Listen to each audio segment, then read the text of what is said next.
saying I'm advocating for them to be exempt, what happens to the economy if 5% of the workforce is deported?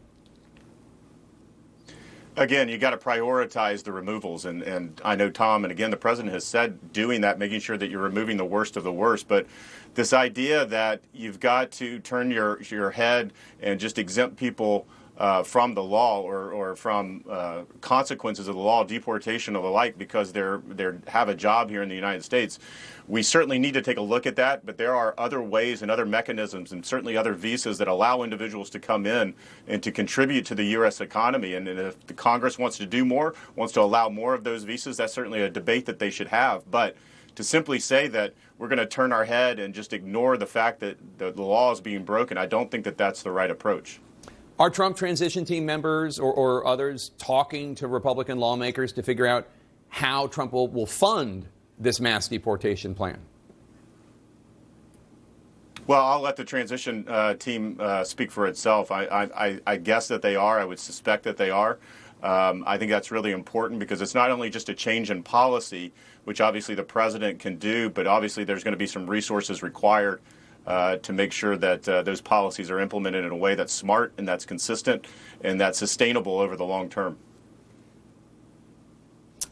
What about the impact? Again, I'm not arguing in favor or pro or con against any of this, but what about, say, there is an undocumented gentleman and he's married to an American citizen and they have children.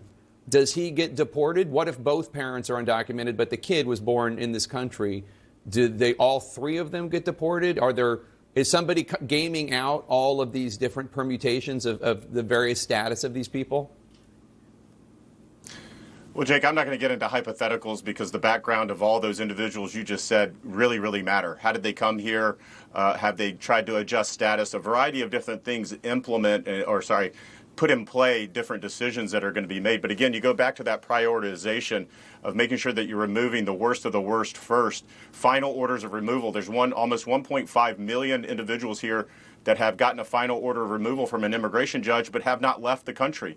And again, they've gone through the due process system, and so it's really important to remove those individuals. But the example that you gave of an illegal alien spouse married to a U.S. citizen, there's a way to cure their illegal entry into the United States. The law already allows for that.